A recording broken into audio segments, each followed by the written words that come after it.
So I'm out checking the wheat right now. It's starting to turn a bit. The weather's been really good. We've been getting timely showers, and the wheat seems to be hanging on pretty good and staying fairly green. It's definitely later than normal, but that might translate into more bushels, hopefully. And you can see it's looking pretty good. The odd spot where I overlapped with the drill in the spring, I got a little extra fertilizer, so that's laying down. But there's the odd wild oat coming in, popping above the crop, but this field's pretty clean. I had Velocity on it for weed control, so the heads are not a bad size and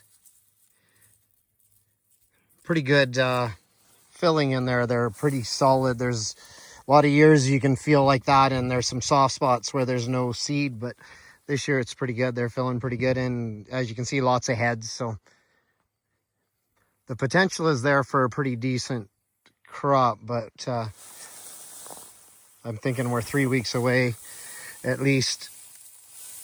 Pretty good weed control.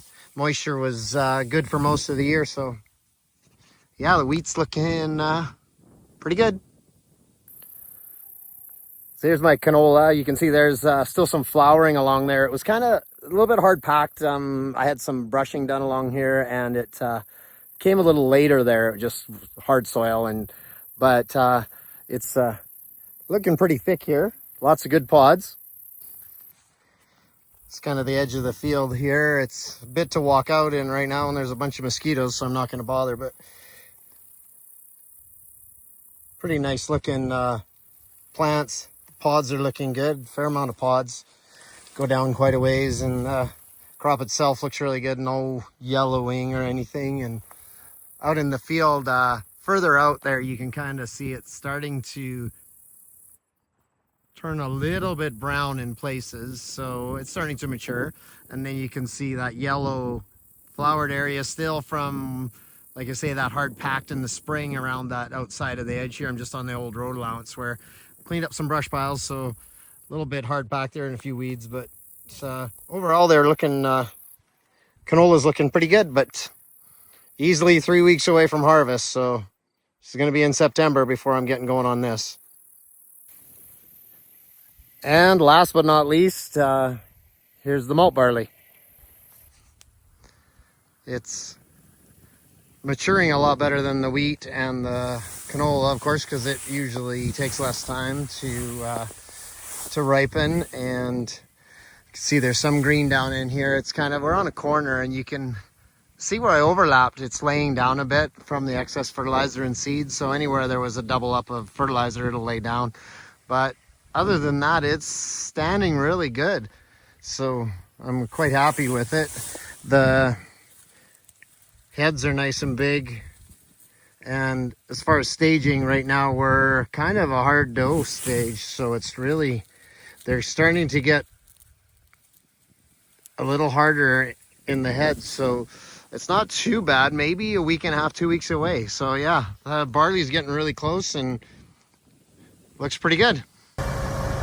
So there was a couple of issues popped up this week. First of all was the tariffs from China on canola seed. So I did a video on that and posted some of my thoughts on that. And I also wanted to comment on the Canadian Wheat Board conversation that was happening over on Twitter. It was kind of interesting, the people talking about the Wheat Board like they knew what it was like going through that era, and whether or not we were making the right decision to get rid of the Wheat Board at that time. So yeah, here's a couple of those videos right now.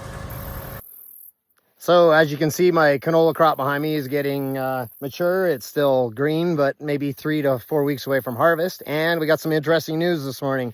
China has put a tariff on canola seed now, so that affected prices this morning again, dropping quite a bit. Who knows how much more it'll go the rest of the week. But yeah, once again, government policy. Glad we're protecting the non-existent EV market so that we can get absolutely kick the crap out of on our pricing. So yeah. Thanks again for that. So I'm out here checking my hard red spring wheat today, and it got me thinking about how on Twitter the last couple of days there's been lots of talk about the Canadian Wheat Board. There's lots of people outside of our industry that are saying it was such a great thing for farmers and such a great thing for Canada, and why Stephen Harper and these farmers got rid of it. It's just crazy. Well, honestly, I lived it. I lived as a beginner farmer trying to get into the industry and not being able to cash flow grain when I needed it. Also having the uncertainty of not knowing when you were going to get paid or how much you were going to get paid, waiting for that check to come in the mail to make a payment. And honestly, at this point in my career, having that marketing freedom to be able to use the grain to cash flow when I need it, when I need to, say, buy a piece of equipment or to make a payment on, say, something like input costs, it's important.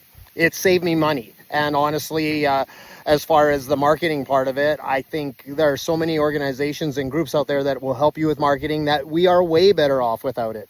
And I know some people may disagree, but not me.